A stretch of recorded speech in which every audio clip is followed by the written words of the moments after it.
Welcome to Suman TV. నేను మీ అనుషా కుమార్. విదేశాల్లో చదవాలి, సెటిల్ అవ్వాలి, అదే విధంగా ఇప్పుడున్న పోటీ ప్రపంచంలో తర్వాత తరాలకు కూడా మంచి భవిష్యత్తు ఏర్పరచాలి అని అనుకుంటున్నారా? సో మీకు దాని గురించి ఎలాంటి డౌట్స్ ఉన్నా కూడా మీకున్న బెస్ట్ ఆప్షన్ ఎక్సెల్లా ఇమిగ్రేషన్ సర్వీసెస్. సో దాని గురించి మరిన్ని డౌట్స్ క్లారిఫై చేసేందుకు మనతో పాటు ఉన్నారు సీనియర్ ఇమిగ్రేషన్ ఎక్స్పర్ట్ అఖిల్ గారు. వారితో మాట్లాడదాం. నమస్తే అండి. నమస్తే అండి. ముందుగా ఎక్సెల్లా సర్వీసెస్ గురించి మాట్లాడుతున్నాం. అసలు ఏ సర్వీసెస్ మీరు ప్రొవైడ్ చేస్తున్నారు, ఏ కంట్రీస్ కోసం వర్క్ చేస్తున్నారు? Excel immigration and education services మనకి మెయిన్ కార్పొరేట్ బ్రాంచ్ యూఎస్లో ఉందండి, మినియాపోలిస్లో. దాదాపు 18 సంవత్సరాల పైగా ఎంతోమందికి చాలా సర్వీసెస్ అనేది ఎక్సెల్ వాళ్ళు అందించారు. దాంట్లో మెయిన్గా ఎడ్యుకేషన్ సర్వీసెస్, అబ్రాడ్ వెళ్ళి చదువుకోవాలి, మాస్టర్స్ చేయాలి, లేకపోతే పిహెచ్డీ చేయాలనుకునే వాళ్ళకి ఆ అడ్మిషన్ ప్రాసెస్ చేయడం కానీ, లేదు వెళ్ళి సెటిల్ అవ్వాలి. ఈ ఇమిగ్రేషన్ ప్రాసెస్ పిఆర్ అనేది దాదాపు 15 ఇయర్స్ నుంచి 16 ఇయర్స్ నుంచి ఉందండి. అప్పుడు ఎందుకు అంత హైలైట్ అవ్వలేదంటే, అప్పుడున్న మెయిన్ ప్రోగ్రామ్ ఏంటి అంటే యుఎస్H1. ఎవరైనా వేస్తే హ్యాపీగా వచ్చేసి వెళ్ళిపోయే వాళ్ళు, బాగా ఎవరైతే ఎడ్యుకేటెడ్ వాళ్ళు ఉంటారో యూఎస్లో ఉండే వేరే కంట్రీస్ కూడా తెలిసిన వాళ్ళు కెనడాకి అప్లై చేసేవాళ్ళు. అవును, ఓకే. సో ఆ విధంగా కెనడాకి పిఆర్ వేస్తాము, ఆస్ట్రేలియా పిఆర్ వేస్తారు, జర్మన్ జాబ్ సీకర్ వీసా అంటారు. ఈ మెకానికల్ చేసిన వాళ్ళు లేకపోతే స్టెమ్ బ్యాక్గ్రౌండ్ ఉన్న వాళ్ళు జర్మనీకి వెళ్ళి బాగా ఎలా అంటే ఇప్పుడు క్లెవర్ స్టూడెంట్స్ అంటారు కదా, టాలెంట్ ఉన్నవాళ్ళు, వాళ్ళు జర్మనీకి వెళ్ళి 6 months జాబ్ వెతుక్కోవాలి. జాబ్ దొరికితే దే కెన్ సెటిల్ దేర్, లేదంటే within 6 months they will come back to India or their home country. Okay. ఈ విధంగా స్టూడెంట్కి ప్రాసెస్ చేస్తున్నాము, పిఆర్ ప్రాసెస్ చేస్తున్నాము. వాటితో పాటు ట్రైనింగ్ అనేది ఇస్తారండి. ఐఎల్టీస్ రావాల్సిన వాళ్ళకి ఐఎల్స్ ట్రైనింగ్ ఇస్తారు. సెల్ల వాళ్ళు ఐఎల్స్ ట్రైనింగ్ అనేది ఫ్రీగా ప్రాసెస్ చేస్తారు, సపోర్ట్ ఇస్తారు. పీటీ ట్రైనింగ్ అనేది అందుబాటులో ఉంది. ఇప్పుడు రీసెంట్గా కెనడా గవర్నమెంట్ ఐఎల్స్తో పాటు పీటీ యాక్సెప్ట్ చేస్తుంది. సో అంచేత ఐఎల్స్ టఫ్ అని ఫీల్ అయ్యే వాళ్ళు పీటీ తీసుకోవచ్చు. ఓకే. వాటితో పాటు డిపెండెంట్ వీసాస్ కానీ, టూరిస్ట్ వీసాస్, లేకపోతే విజిట్ వీసాస్, ఇవన్నీ ప్రాసెస్ చేస్తూ లైక్ క్యాండిడేట్స్కి సపోర్ట్ అనేది ఇస్తుందండి. యూజువల్గా ఇప్పుడు విదేశాల్లో సెటిల్ అవ్వాలి, మీ దృష్టిలో అసలు ఏ కంట్రీ అయితే బెస్ట్ అని ఎలా సజెస్ట్ చేస్తారు? అంటే సెటిల్ అవ్వడం 2 ఆప్షన్స్ అండి. ఒకటి స్టూడెంట్గా వెళ్ళి చదువుకొని ఓపెన్ వర్క్ పర్మిట్ వేసుకొని తర్వాత పిఆర్ అప్లై చేసుకొని, అది లాంగ్ ప్రాసెస్. ఇది స్టూడెంట్స్కి. లేదు డైరెక్ట్గా వెళ్ళిపోవాలి, వర్కింగ్ ప్రొఫెషన్ ఎవరైతే ఉన్నారో, సాఫ్ట్వేర్ ఇంజనీర్, లేదా డాక్టర్, లేకపోతే టీచర్, ఓకే, ఎటువంటి ఫీల్డ్లో అయినా వాళ్ళకి ఒకవేళ జాబ్ డిమాండ్ ఉంటే డైరెక్ట్ పిఆర్ అప్లై చేసుకోవచ్చు, పర్మనెంట్ రెసిడెన్సీ వీసా. ఆ పర్మనెంట్ రెసిడెన్సీ కెనడాకి అప్లై చేయొచ్చు, ఆస్ట్రేలియాకి అప్లై చేయొచ్చు. 2 పాయింట్స్ బేస్ సిస్టమ్ మీద ఉంటాయి. 67 పాయింట్స్ వస్తే కెనడాకి వెళ్ళొచ్చు, లేదు అవుట్ ఆఫ్ 100 65 పాయింట్స్ క్రైటీరియా వేరేది ఉంటుంది. సో ఆ క్రైటీరియా మీరు రీచ్ అయ్యి ఉంటే, మీరు ఒకవేళ ఎలిజిబుల్ అయ్యి ఉంటే ఆస్ట్రేలియా ప్రాసెస్ చేసుకోవచ్చు. బట్ దేని ఎలిజిబిలిటీ క్రైటీరియా దానికి వేరండి. మీరు కెనడా వెళ్ళాలనుకుంటే మినిమం 2 years ఎక్స్పీరియన్స్ తోటి హ్యాపీగా ప్రాసెస్ చేసుకోవచ్చు, ఒక గ్రాడ్యుయేషన్ ఉండాలి. లేదు ఆస్ట్రేలియా వెళ్ళాలనుకుంటున్నారా, మీరు చేసిన క్వాలిఫికేషన్ ఏదైతే ఉందో దానికి రిలవెంట్ ఎక్స్పీరియన్స్ 6+ years మినిమం ఉండాలి.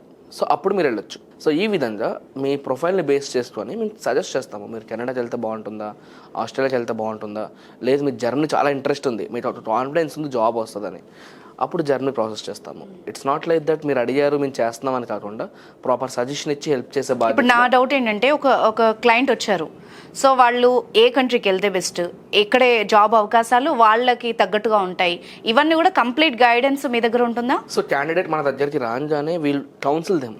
ఓకే. వాళ్ళ ప్రొఫైల్ తీసుకుంటాము, వాళ్ళ ఏజ్ ఎంత ఉంది, క్వాలిఫికేషన్ ఏముంది, ఎక్స్పీరియన్స్ ఏముంది, వాళ్ళ రోల్స్ అండ్ రెస్పాన్సిబిలిటీస్ ఏంటి, ఇవన్నీ చూసిన తర్వాత how capable are they to get IELTS. Okay.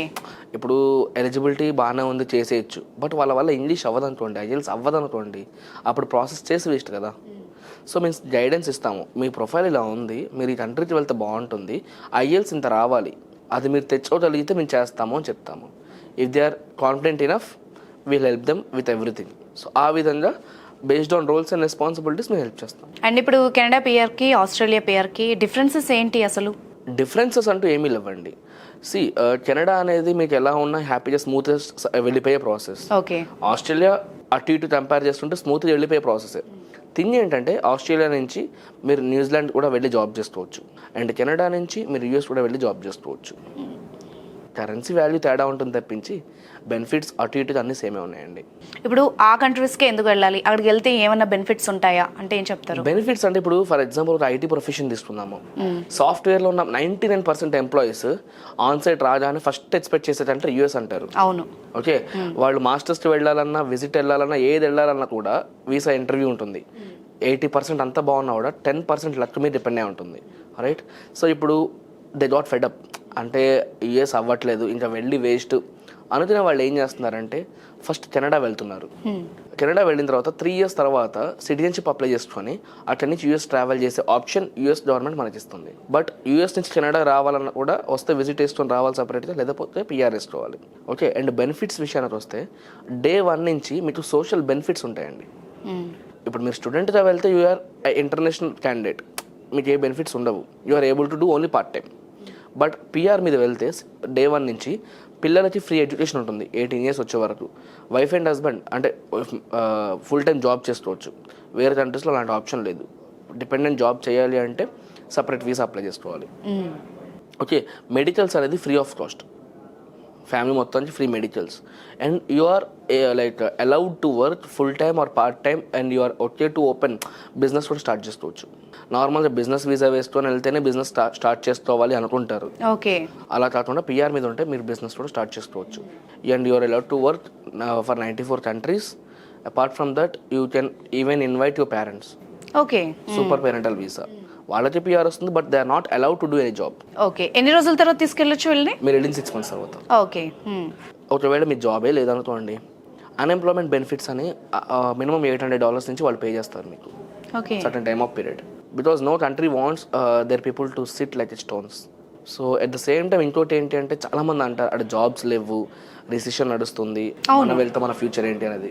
2024 మీరు అప్డేట్స్ చూసినట్టయితే they are targeting like approximately 5 lakh applications, which means ఎన్ని ఆపర్చునిటీస్ ఉన్నాయండి. ఇప్పుడు కంపెనీలో మనం హైర్ చేసుకుంటున్నారంటే ఆడ జాబ్ ఉందని కదా, జాబ్ లేకపోతే హైర్ చేసుకోరు కదా. మరి లాస్ట్ ఇయర్కి వాళ్ళు ఇంకా మార్జిన్ పెంచాడు. లాస్ట్ ఇయర్ కన్నా ఈసారి మోర్ దెన్ 1 lakh applications ఎన్నో టార్గెట్ చేస్తున్నాడు. ఎందుకని? There are lot of opportunities అనే కదా. If there are no opportunities వాడు కట్ ఆఫ్ మారుస్తాడు, లేకపోతే ఈ ఇయర్ ఇంతే పెంచుతాము, లేకపోతే లేదు అని చెప్తాడు కదా. So that's what. చాలామంది రూమర్స్ ఏవైతే ఉన్నాయో అవన్నీ వినడం ఆపేసి ప్రశాంతంగా అప్లై చేసుకుంటే they can have a good future by next year. So మెయిన్గా బయట వినిపించే మాట, డబ్బులు కట్టిన తర్వాత చాలా ఇయర్స్ వెయిట్ చేపిస్తారు, చాలా టైం వేస్ట్ అవుతుంది అంటున్నారు. మరి దానికి ఏంటి ఆన్సర్? ఇప్పుడు నా దగ్గరకు వచ్చే ముందు మీరు బయట 10 consultancies వెతికేసి వస్తున్నారు. బయట ఏమంటారు, మీ 6 వస్తే చాలు ప్రాసెస్ చేద్దాం అంటున్నారు. నేను చెప్పేది ఏంటి, 8 వస్తేనే ప్రాసెస్ చేస్తా అని. 10 మంది చెప్పిన మాట వింటున్నారు తప్పితే ఒక్కడే చెప్పిన నిజం మీరు వినట్లేదు. సెకండ్ థింగ్ ఏంటంటే 6 వచ్చింది ప్రాసెస్ చెయ్యని మీరు అంటున్నారు. మీరు ఎలిజిబుల్ ఒప్పుకుంటా, కానీ ఆ 6 తోటి ప్రాసెస్ చేస్తే అవ్వదు అని ముందే చెప్తున్నాను కదా. ఈసీఏ ప్రాసెస్ చేయడానికి 3 months టైం పడుతుంది. మీరు చేసిన డిగ్రీ కానీ మాస్టర్స్ కానీ as per the Canadian standards recognized యూనివర్సిటీలో ఉందా లేదా? ఇప్పుడు ఏముందండి, ₹1,00,000 పెడితే డిగ్రీ వచ్చేస్తుందని చెప్పేసి చాలామంది అంటారు కదా. అలాంటివి నడవదండి. మీరు జెన్యూన్గా చేసిన డిగ్రీ ఏదైతే ఉందో యూనివర్సిటీ అక్రిడేషన్ ఉందా లేదా, ఓకే, దానికి వెస్ట్ చేయడానికి 3 months టైం పడుతుంది. ఈ లోపల మీరు చేసే పని ఏమి ఉండదు కాబట్టి ఐఎల్స్కి ప్రిపేర్ అవుతారు. ఈ 3 months సరిపోదా ఐఎల్స్ ప్రిపేర్ అవ్వడానికి? అయినా స్టోర్స్ రావు అంటే అది మీ తప్పు కదా. ఈసీఏ ఐఎల్టీఎస్ ఈ 2 అయిపోయిన తర్వాత ఎక్స్ప్రెస్ ఎంట్రీ పూల్లో లాంచ్ చేసిన తర్వాత ప్యారలల్గా పిఎన్పి ప్రోగ్రామ్ చేస్తాం మనం. ఓకే, అప్పుడు ఇన్విటేషన్ వచ్చిన తర్వాత మినిమం 6 months టైం ఇస్తారు. So process it self taking time to get invitation. 8 months time పట్టిన వాళ్ళు ఉన్నారండి, ఒప్పుకుంటా. మరి అదే express entry pool application launch చేసిన తర్వాత విత్ ఇన్ 3 days వచ్చిన వాళ్ళు ఉన్నారు కదా. Okay, why we're not speaking about them? Because వాళ్ళు కష్టపడ్డారు. కష్టపడిన వాళ్ళ గురించి మనం మాట్లాడడం కదా. ఎవరైతే ఫెయిల్ అయ్యారో ఇలా ఫెయిల్ అయ్యారు కదా, రేపు మా పరిస్థితి ఏంటి అంటారు కదా. అందుచేత పిఆర్ ప్రాసెస్ అనేది 6 to 8 months పడుతుంది. ఏది ఈసీఏ ప్రాసెస్ దగ్గర నుంచి ఇన్విటేషన్ వరకు. సో ఈ మూమెంట్లో మీరు నాకు మినిమం 30 to 40% సపోర్ట్ ఇస్తే రిమైనింగ్ నేను చేసుకుంటాను.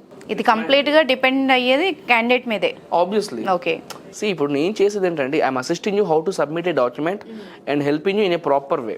అవును, ఇప్పుడు ఐఎల్టీఎస్ ట్రైనింగ్ నేను ఇస్తాను. ట్రైనింగ్ నేను ఇచ్చిన తర్వాత మీరు ప్రిపేర్ అవ్వకుండా మీరు ప్రాపర్గా రాయకపోతే ఎవరు తప్పు? జాబ్ ఇంటర్వ్యూస్ నేను ఇస్తాను, వాళ్ళ ముందు వెళ్ళిన తర్వాత మీరు మాట్లాడకపోతే ఎవరు తప్పు? ఓకే, నేనేం చెప్తానంటే నా 100% నేను పెడతా, బట్ మీ సైడ్ నుంచి సపోర్ట్ లేకపోతే చేసి వేస్ట్ కదా. 6 monthsలో అయిపోయిన వాళ్ళు 80% ఉన్నారండి. 1 yearలో పైన వాళ్ళు మినిమం 20%. అండ్ ఏ ప్రొఫెషన్లో ఎక్కువగా జాబ్స్ దొరికే అవకాశం ఉంటుంది అక్కడ ఇప్పుడు మీరు చెప్పిన దేశాల్లో? కెనడాలో ఇప్పుడు ఈ ఇయర్లో మెడికల్ ఫీల్డ్ వాళ్ళు చాలా ఈజీగా ఉందండి. ఓకే, ఫార్మా ఇండస్ట్రీ వాళ్ళకి లైక్ డాక్టర్స్ లేకపోతే నర్సెస్, స్టాఫ్ నర్స్, ఈ మెడికల్ సైడ్ వాళ్ళందరికీ చాలా మంచి ఫ్యూచర్ ఉంది. నెక్స్ట్ ఇయర్ టీచర్స్కి లేకపోతే ఓపెన్ అయ్యే ఛాన్సెస్ ఉన్నాయి, ఇన్విటేషన్స్ వచ్చే ఛాన్సెస్ ఉన్నాయి. అండ్ ఆల్ టైమ్ బెనిఫిట్ ఉండేది ఐటీ ఇండస్ట్రీ వాళ్ళకి. సో ఇందాక మీరు పిఎన్పి అన్నారు కదా, మరి అదేంటి? పిఎన్పి అంటే ప్రోవిన్స్ నామినీ ప్రోగ్రామ్ అండి. Okay, express entry application launch చేసిన తర్వాత 2 types ఆఫ్ ప్రోగ్రామ్స్ ఉంటాయి. Okay. One is FSW and the other is PNP. FSW ఏంటంటే you have to play a game over Canada. మీకు ఎక్కడి నుంచి ఇన్విటేషన్ వస్తుందో తెలీదు. ఇట్ విల్ బి లైక్ కొంచెం కష్టపడాల్సిన ప్రాసెస్ అది. ఏం లేదు, అప్లికేషన్ వేస్తుంది, కాంపిటీషన్ ఎక్కువ ఉంటుంది, వచ్చే వరకు వెయిట్ చేయాలి. లేదు పిఎన్పి అంటారా, ఒక పర్టికులర్ స్టేట్కి అప్లై చేస్తాము. Saskatchewan, Manitoba, Ontario, Prince Edward Island, ఇలా ప్రతి ప్రోవిన్స్కి మీ అప్లికేషన్ అనేది సపరేట్గా లాంచ్ చేసి పెడతాము. అప్పుడు ఏంటి అంటే ప్రతి ప్రోవిన్స్లో మీ ప్రొఫైల్ డిమాండ్ ఉండదు. ఈరోజు సస్కాచ్యువన్లో మీ ప్రొఫైల్ డిమాండ్ ఉంది, రేపు మానిటోబాలో డిమాండ్ ఉంటుంది. సో అప్లై చేసినప్పుడు ఆ క్రైటీరియాకి మీరు రీచ్ అవుతే మీకు ఇన్విటేషన్ వచ్చే ఛాన్సెస్ ఉంటాయి. ఓకే, FSWకి పిఎన్పికి సేమ్ బెనిఫిట్స్ 99% మొత్తం అన్నీ సేమే. థింగ్ ఏంటంటే FSW is you can land where ever you want to land. Okay, మీకు నచ్చిన చోటు ఉండొచ్చు. పిఎన్పి ఏంటి, ఇనిషియల్ 2 years మీకు ఎక్కడి నుంచి అయితే ఇన్విటేషన్ వస్తుందో అక్కడ ల్యాండ్ అవుతారు. అక్కడే you're restricted to do job in that particular state. Okay. So అంతకు మించి ఇంకో డిఫరెన్స్ ఏం లేదండి. మీ final motto to fly Canada, అది ఎక్కడి నుంచి వస్తే ఉంటుంది. అండ్ ఇంకోటి ఏంటంటే సార్ ఎక్స్ప్రెస్ ఎంట్రీ అప్లికేషన్ లేకపోయినా పర్లేదు పిఎన్పి అప్లై చేద్దాం రండి అంటారు. అవును, చాలా కన్సల్టెన్సీస్ ఈ మాట అన్నారు అని చెప్పి కొంతమంది ద్వారా అండ్ ఇన్ఫాక్ట్ ఐఎల్స్ కూడా అవసరం లేదు అనే వాళ్ళు కూడా ఉన్నారు. సో ఎలా ఉంటుందంటే ప్రతి ఒక్క ప్రోవిన్స్ అప్లై చేయాలంటే మీరు ఎక్స్ప్రెస్ ఎంట్రీ పూల్లో ఉండాలి. If you're not in express entry pool you're not eligible to apply for PNP. Okay. And IELTS అవసరం లేదన్నారు చూసారా, ఫైన్ అండి, ఐఎల్స్ అవసరం లేదు. ఓకే, నా దగ్గర నేను జాబ్ ఇస్తా, మీరు రండి కెనడాకి, నేను జాబ్ ఇస్తా. ఓకే. నా దగ్గర జాబ్ మానేస్తే మీరు ప్యాక్ చేసుకుని వెళ్ళిపోవాలి. ఓకే, ఇంకా ఆప్షన్ లేదు. ఓకే, నా దగ్గర జాబ్ రావాలి అంటే మీరు దాదాపు 25 లక్షలు పే చేయాలి. ఓకే. ఓకే, 25 లక్షలు పే చేసిన తర్వాత మీ జాబ్ వస్తుందో నాకు తెలియదు. ఏది బెస్ట్ అండి? అదే బెస్ట్. 25 లక్షల లేదు, పాస్ అయ్యి వెళ్ళడమే బెస్ట్. అందుకనే ఒక సంవత్సరం కష్టం నేను పడితే దాంట్లో 4 రోజుల కష్టం మీరు పడండి. ఐఎల్స్ మొత్తానికి ఐఎల్స్ అయితే కంపల్సరీ, అర్థమైపోయింది. బట్ మరి జాబ్ పరిస్థితి, జాబ్ అసిస్టెన్స్ అదే నేను చెప్తున్నాను కదా, జాబ్ ఇస్తాను రండి అని అంటే మాత్రం ఎవరి మాట నమ్మకండి. ఓకే. ఓకే, నేనేమంటానంటే పిఆర్ ప్రాసెస్ స్టార్ట్ చేసుకోండి. మీ చేతిలో వ్యాలిడ్ వీసా స్టేటస్ లేనంత వరకు మీకు ఏ ఎంప్లాయర్ జాబ్ ఇవ్వరు. ఓకే. వీళ్ళు చెప్పే 30 లక్షలు కట్టుకోవడం కన్నా ఈ లైక్ జెన్యున్గా పిఆర్ ప్రాసెస్ చేసుకొని మీరు హ్యాపీగా జాబ్ ఎత్తుకొని వెళ్ళిపోతే అయిపోద్ది. Okay. Okay, out of 180 are getting jobs while they are in India itself PR ప్రాసెస్లో. సో ఆ టెన్షన్ లేదండి, హ్యాపీగా ప్రాసెస్ చేసుకోండి. థ్యాంక్ యూ వెరీ మచ్ అండి. సో వ్యూస్ చూసారు కదా, మీ డౌట్స్ అన్ని క్లారిఫై అయ్యాయి అనుకుంటున్నాను. బట్ అయినా కూడా మీకు ఇంకేమైనా డౌట్స్ ఉన్నా కూడా ఎక్సెల్ ఇమిగ్రేషన్ నుంచి సర్వీస్ తీసుకోవాలనుకున్నా కూడా కింద స్క్రోల్ అవుతున్న నెంబర్ని కాంటాక్ట్ అవ్వండి.